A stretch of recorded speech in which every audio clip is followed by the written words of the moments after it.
So hello everyone, I am Shashank Shekhar Pandey and I am currently pursuing my MCA from NIT Trichy. I was an ex-student of INPS classes and today we have Astha Srivastav who has scored a great rank of 9 in NIMSET 2021. And today she will be discussing all her strategies and about the coaching and how she was able to crack the NIMSET. So hello Astha, how are you? Hello Shashank, I'm fine. So Hello everyone. My name is Asta Srivastav. I've given the NIMSA 2021 exam and I've scored AIR 9. I attended the coaching ILPS classes and I'm really happy. Yeah, Astha, that's great. So I will be asking you few questions regarding your preparation and how you were able to crack with so much good rank, and the questions will be of related to your preparation, normal general questions. So it will be a small discussion. So let me proceed with the first question. The first question is when you joined INPS and how you came to know about this INPS classes. I joined INPS actually in July 2019. I have given NIMSET once before. This time I've given NIMSET in 2020. I scored AIR 206. I wasn't quite satisfied with the result, so I decided to give another attempt. And for the second attempt, I joined the coaching in January 2021, and in the 6 months, I cleared NIMSET 2021 with a good rank. Yeah, that's great, Astha. So, Astha, what you have told just right now that you have scored under 200, like 210 rank in IMSET 2020. So, why you decided to just left that rank and go for another year? Like you might be getting very good colleges like MNNIT or Kurukshetra. So, why you just took drop, and so you can tell our audience.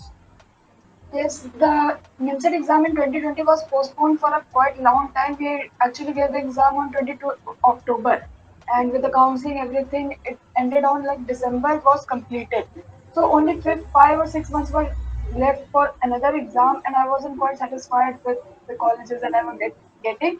And I thought maybe I can attempt the NIMSET exam Yeah. one more time and get a better rank. So it was just a personal uh, decision. Yeah. It's Yeah. nothing that the rank wasn't Okay. good. Okay. या I got it जैसे तुम्हें तो शायद अच्छी rank तुम्हारी आ गई थी, but शायद एनआईटी ट्रिची तुम्हें चाहिए था, इसलिए तुमने एक साल और ड्रॉप लिया था, right? Yes. Okay okay, no problem. So Aastha, मेरे दूसरा क्वेश्चन जो है वो है कि स्टडिंग ऑनलाइन और ऑफलाइन में क्या डिफरेंस हो जाती है, लाइक ऑफलाइन क्लासेस और ऑनलाइन स्टडी कैसे डिफरेंट होती है और उसे कैसे मैनेज करा तुमने पिछले साल भी और इस साल भी, तो उस पर कुछ बताओ। ऑफलाइन में एक एनवायरनमेंट बहुत अच्छा होता है। जैसे आप कोचिंग में होते हैं, सभी पढ़ रहे होते हैं, वहाँ पे और भी बच्चे होते हैं, तो आप अगर आपका मन नहीं भी कर रहा है, आज इतना मूड नहीं है, लेकिन आप सबको देख रहे हैं, सब पढ़ रहे हैं, तो आप मोटिवेट हो जाते हैं कि थोड़ा बहुत तो कुछ पढ़ ही लेते हैं। और अगर घर पे हैं तो फिर अगर जैसे भी मूड किया, चलो आज नहीं पढ़ते हैं, तो फिर नहीं पढ़ाई होती और फिर वो धीरे धीरे छूटती जाती है। तो offline is very good for the preparation of environment. लेकिन ड्यू टू कोरोना अभी तो एक ही ऑप्शन है ऑनलाइन पढ़ाई का। जैसे लास्ट टाइम जब 2020 में भी कोरोना राइज हुआ था, तो हम लोग की पढ़ाई ऑफलाइन हो गई थी, ऑनलाइन हो गई थी। तो उस टाइम पे मेरी पढ़ाई काफ़ी छूट गई थी, जिस वजह से थोड़ा-सा रैंक में भी डाउनफॉल हुआ। लेकिन जब सेकंड टाइम पे जब मैंने अटेम्प्ट करा, तो मैं काफ़ी मोटिवेटेड थी क्योंकि मैं एक बार ऑलरेडी ड्रॉप कर रही थी।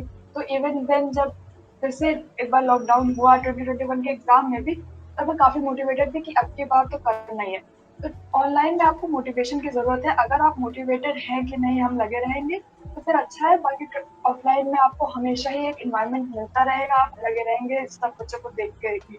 और टीचर्स की गाइडेंस बहुत अच्छी होती है, तो वो आपको ऑनलाइन में उतना तो नहीं मिल पाएगा। लेकिन अगर आप किसी रीज़न की वज़ह से नहीं कर पा रहे हो ऑफलाइन, तो आप बस मोटिवेटेड रहिए और आप कर सकते हैं। Okay Aastha, so you have told right thing, like अपने सेल्फ से स्टडी जो होती है उसमें सेल्फ डिसिप्लिन की नीड बहुत ज़्यादा होती है, और ऑफलाइन क्लास में तो सर और फैकल्टी रहती है आपको गाइड करने के लिए, तो ये डिफरेंस एक हो जाता है काफ़ी बड़ा। तो नेक्स्ट क्वेश्चन जो आस्था मेरे पास वो तुम्हारे लिए है कि teaching pattern and studying environment at INPS classes, and how is the guidance or the mentorship from your teacher you've received, कैसा था वहाँ का environment, कैसा था, और वहाँ टीचिंग पैटर्न कैसा, किस तरह से टीचिंग कॉन्सेप्ट क्लियर करते थे, और स्टडिंग एनवायरनमेंट कैसा था कि वहाँ पर बैठकर पढ़ाई अच्छे से हो पाती थी या नहीं, और उसके बारे में कुछ बताओ।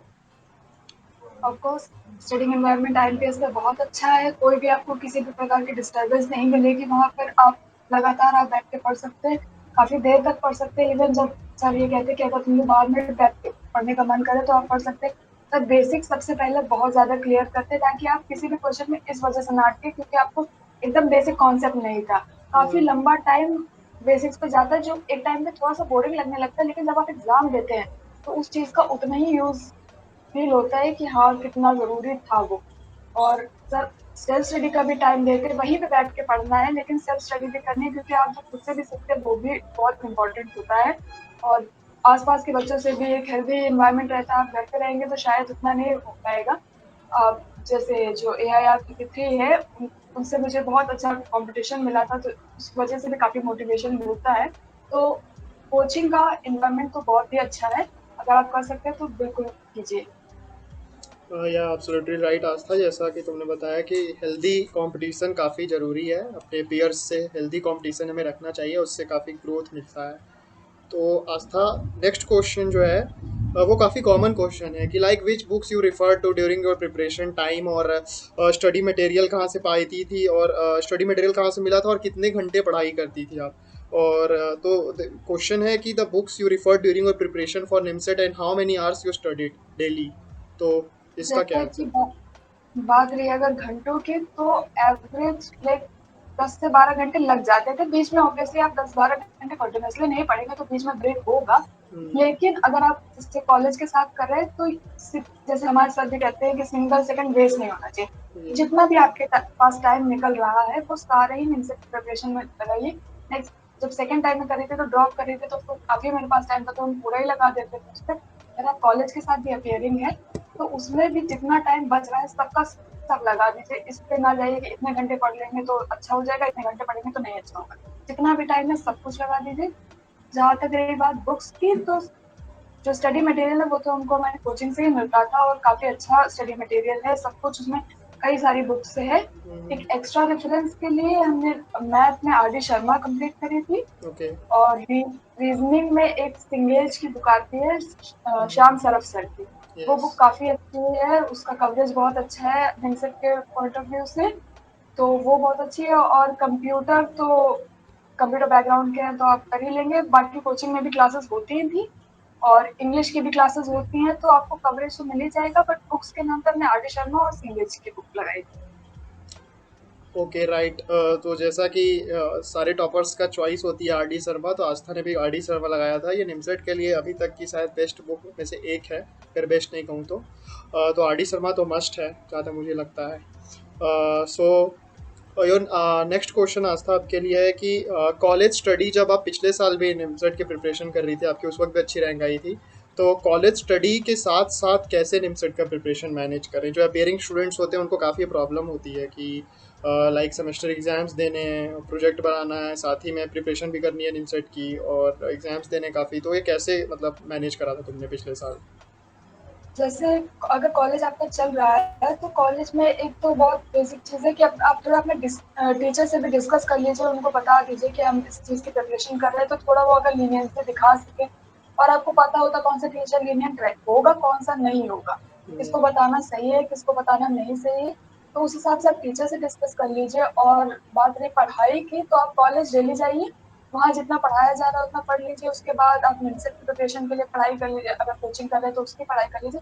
हर दिन आप उतना ज्यादा कॉलेज की पढ़ाई को जितना पहले देते थे ऑब्वियसली उतना नहीं दे पाएंगे क्योंकि अब आप एक प्रिपरेशन भी कर रहे हैं और ग्रेड थोड़ा बहुत फ्लक्चुएट होगा। बट जब तक आप एलिजिबल हैं एग्जाम के लिए तब तक थोड़ा चलता है। थोड़ा तो कॉम्प्रोमाइज करना पड़ेगा क्योंकि अब आपको एक कॉलेज भी निकाल रहे हैं आप साथ ही में।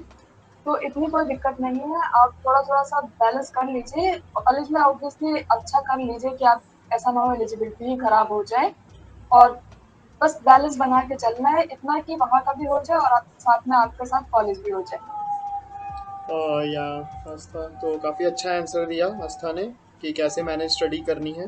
तो आप देख सकते हो जिनमें प्रॉब्लम होती है कॉलेज के साथ साथ कैसे प्रिपेयर करें, ड्रॉप लेना है या नहीं लेना है। सो नेक्स्ट क्वेश्चन आस्था हमारे पास है कि apart apart from studies, how you manage your daily routine, like studies के अलावा डेली रूटीन कैसे मैनेज करती थी? या पूरे दिन बैठकर एक जगह पढ़ती थी, या अपने बोर हो गई पढ़ते पढ़ते तो कुछ और मूवी देख लिया या गेम खेल लिया, ऐसा भी कुछ होता था? तो उसके बारे में बता दो। जैसे काफ़ी हद तक तो हमने सोशल मीडिया ऑफ कर रखा था, बट एक जैसे व्हाट्सएप तो हर कोई रखता ही है हर टाइम पर।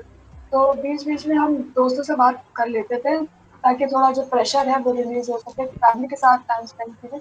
बहुत ज़्यादा किसी और एक्टिविटी पे हमने इतना ज़्यादा टाइम नहीं लगाया, क्योंकि जितना भी हो सकता था पढ़ाई ही करिए और अपने फ्रेंड से बात करते रहिए, जिससे जो आपको मोटिवेट करें, जो आपको एक प्रेशर करे कि हाँ, आप अच्छा करें। अगर कभी-कभी मेरा गड़बड़ भी हो जाता था, जैसे मॉक्स होते हैं बहुत सारे, तो मैं अपने दोस्तों को फ़ोन कर लेती थी कि अभी नहीं अच्छा हो रहा है, तो ऐसा आप उनके साथ रहिए जो आपको मोटिवेट करे आगे और अच्छा करने के लिए। तो इसी के थ्रू मैंने टाइम स्पेंड किया, थोड़ा कभी-कभी बीच में शोज़ वोज़ देख लेते थे, पर बहुत ज़्यादा कुछ भी नहीं देखा है, क्योंकि काफ़ी ज़्यादा सेकंड टाइम पे अच्छा करने का एक थोड़ा-सा प्रेशर था। बट बस उस प्रेशर को उतना ना लीजिए कि आपके मेंटल हेल्थ पे फ़र्क पड़ जाए, या वो सबसे इम्पोर्टेंट है। राइट। तो जैसा कि आस्था ने बताया कि ये अपार्ट फ्रॉम स्टडीज़ और इन्होंने रिक्रेशनल वर्क क्या क्या करती थी, मतलब फ्रेंड से बात कर सकते हैं आप भी, काफ़ी अच्छा रहता है। प्रेशर ज़्यादा पड़े तो उसके लिए काफ़ी अच्छी सॉल्यूशन इन्होंने बताया है। सो नेक्स्ट क्वेश्चन जो है वो है importance of giving mock test. ये तो काफ़ी इंपॉर्टेंट क्वेश्चन होना चाहिए कि मॉक टेस्ट देना कितना इंपॉर्टेंट है, और डेली टॉपिक वाइज टेस्ट देना कितना इंपॉर्टेंट है, क्या इंपॉर्टेंट है, या इसे हम स्किप कर सकते हैं, हम बस कॉन्सेप्ट अच्छे से पढ़ पढ़ कर और क्वेश्चन सॉल्व कर कर कर सीधा एग्जाम दे दें। तो इस पर क्या व्यू है आस्था तुम्हारे, और तुमने कितने मॉक टेस्ट दिए, कितने टेस्ट दिए, क्या तुम टेस्ट रोज देती थी या कैसे देती थी? अब जो भी टेस्ट हमारी कोचिंग में होते थे हमने तो सभी दिए हैं, और लास्ट तक I think so 50 to 60 mock हम लोगों ने 2 आवर पैटर्न पे दिया, जो एकदम फाइनल एग्जाम के पैटर्न पे होते। और रेस्ट ऑफ द टाइम हर दिन हम लोग के डेली टेस्ट होते थे, जो कि मैथ पे ज़्यादा, क्योंकि मैथ ज़्यादा फोकस्ड होती है, और रीजनिंग के टेस्ट होते थे और कंप्यूटर के टेस्ट होते थे। तो हर टेस्ट ऑब्वियसली इंपॉर्टेंट है, और मॉक से जैसे हमारे सर भी कहते हैं मॉक देना इंपॉर्टेंट है, मॉक से जो सीखा उसकी इम्पोर्टेंस बहुत ज़्यादा है। अगर आप मॉक नहीं देंगे, तो इतना ज़्यादा आप एग्ज़ाम में जो करना है उसकी स्ट्रैटेजी, क्योंकि सिर्फ़ क्वेश्चन करना इम्पोर्टेंट नहीं है। 2 घंटे में मैक्सिमम मार्क्स बनाना इम्पोर्टेंट है। आप क्वेश्चन कर लें, बाद में आके कर लें, कोई फ़ायदा नहीं है। आपको वहाँ पे करना है और उतने ही टाइम में करना है। ये सारा आपको प्रेशर हैंडल करना कि इतना जल्दी-जल्दी हमको करना है, ज़्यादा से ज़्यादा मार्क्स बनाने हैं, ये सब आप मॉक के थ्रू ही सीखेंगे। और जो काफ़ी दिक्कत होती है बच्चों को कि वो उनका मॉक मतलब जो एग्ज़ाम होता है वो पूरा हो ही नहीं पाया, वो इंग्लिश तक वो मोस्टली तो जा ही नहीं पाते हैं कि हमारा तो टाइम ही खत्म हो गया। तो आप मॉक के थ्रू ये सीखेंगे कि कैसे आप 2 घंटे में आप पूरा का पूरा पेपर कर लें। ऑलमोस्ट मेरा पेपर 1 घंटे 55 मिनट में खत्म ही हो जाता था, कि 5 मिनट हम वापस आ सकते किसी क्वेश्चन के पास, जो कि हम पहले मैं छोड़ दिया था, ज़्यादा कैलकुलेशन है उसमें। तो ये सब आप मॉक से ही सीखेंगे, मॉक काफ़ी इम्पोर्टेंट है। Okay right. सो ऑडियंस, आपको पता चल गया कि मॉक टेस्ट की इंपॉर्टेंस कितनी है। सारे टॉपर्स की यही रहती है कि मॉक टेस्ट देना मस्ट है। अगर आप मॉक टेस्ट नहीं दे रहे तो हो सकता है आपका एग्जाम उतना अच्छा ना जाए, क्योंकि मॉक टेस्ट हमें एक अपना रिफ्लेक्शन दे देता है कि हम एग्जाम में कैसा परफॉर्म करेंगे। सो नेक्स्ट क्वेश्चन जो है वो मॉक टेस्ट से रिलेटेड है कि आईएनपीएस की टेस्ट सीरीज कैसी है, how is the test series and mock test series at INPS? NPS की टेस्ट सीरीज बहुत अच्छी है। इवन बहुत सारे क्वेश्चंस तो जब हम 2021 का एग्जाम दे रहे थे, तो ऐसा लग रहा था कि जो हम लोगों ने कॉपी में मतलब जैसे हम लोग सॉल्व करते थे उसको एक नोटबुक में लिख लेते, तो ये तो सीधे सीधे मतलब उठा के ही दे दिया गया है। तो बहुत ही अच्छी सीरीज है, क्योंकि सर बहुत सारी बुक से कंसल्ट करके, इवन उसके जो सब्सिडरीज है कि किसी क्वेश्चन से ये भी क्वेश्चन बन सकता है, बहुत ही इलेबोरेट स्टडी मटेरियल, बहुत ही इलेबोरेट जो मॉक टेस्ट होते हैं, बहुत ही ज़्यादा डिस्क्रिप्टिव है। आप बहुत आपको क्वेश्चंस उसमें मिल जाएंगे कि बहुत ही मुश्किल है कि उसके बाहर से कोई भी क्वेश्चन आए। सेम टाइप का आ सकता है, ऑब्वियसली डिफरेंट हो जाएगा, बट बहुत ही अच्छी मॉक सीरीज है एमपीएस की। ओके। सो आईएनपीएस की टेस्ट सीरीज के बारे में हमको पता चल गया कैसी है। सो लास्ट क्वेश्चन जो आज था तुम्हारे लिए है, वो काफ़ी कॉमन क्वेश्चन है कि एग्जाम के समय टाइम कैसे मैनेज करें। लाइक एग्जाम के समय में जो पर्टिकुलर एग्जाम निमसेट हो या कोई भी बीएचयू सीईटी हो या एमएएच सीईटी हो, तो उसमें टाइम कैसे मैनेज करें। लाइक मैथ्स को कितने घंटे दें, और इट्स एवरी सेक्शन को कितने घंटे दें, रीजनिंग को कितने मिनट्स दें, तो तुमने कितना दिया था और क्या लगता है आइडल टाइम क्या होना चाहिए? आइडल टाइम जो होना चाहिए वो हम अपना बता सकते हैं, बट आप मॉक दीजिए, आप अपनी स्ट्रैटेजी बनाइए, वो सबसे इम्पोर्टेंट है। और हर एग्जाम में डिफरेंट एक पैटर्न होता है, तो आपको उस हिसाब से स्ट्रैटेजी चेंज करनी पड़ेगी। जहाँ तक रही बात निमसेट की, तो उसमें जो मैक्सिमम वेटेज है वो मैथ के क्वेश्चन का है। 50 क्वेश्चन आते हैं, हर क्वेश्चन 12 नंबर कैरी करता है, तो 60% ऑफ द टोटल मार्क्स सिर्फ और सिर्फ मैथ से ही आ जाते हैं। तो लगभग 1 घंटा मैंने मैथ के लिए रखा था, और उसके बाद हम सीधे कंप्यूटर पे जाते हैं, क्योंकि रीजनिंग करने में भी थोड़ा टाइम लग जाता है। तो अक्सर ये होता है कंप्यूटर और इंग्लिश देखने का टाइम ही नहीं मिला। तो उसके बाद हम कंप्यूटर और इंग्लिश दोनों को ऑलमोस्ट लाइक 10 to 15 मिनट्स में खत्म करके फिर रीजनिंग पे जा करके उसको 40 मिनट्स या जिस हिसाब से भी वो, अगर इजी आ गया या टफ आ गया, जिस हिसाब से भी उसको कवर कर लिया। लास्ट लाइक 5 मिनट्स मेरे हमेशा बच जाते थे। तो मैथ में कुछ क्वेश्चन ऐसे होते हैं जो बहुत ज्यादा कैलकुलेटिव है, टफ नहीं है, कि ऐसा नहीं है कि उसमें बहुत ज्यादा कॉन्सेप्ट लगना है, आपको आता नहीं है, बट बहुत ज्यादा कैलकुलेशन है। तो ऐसा अगर कोई क्वेश्चन है तो उस पर वापस जा सकते हैं। किसी क्वेश्चन में डाउट था कि हाँ, जैसे मार्क को रिव्यू कर देते हैं, उन क्वेश्चन पे जा सकते हैं। तो ये मेरी एग्जाम स्ट्रेटेजी थी। और आप अपनी स्ट्रेटेजी बनाइए जो भी आपके लिए what ever works for you.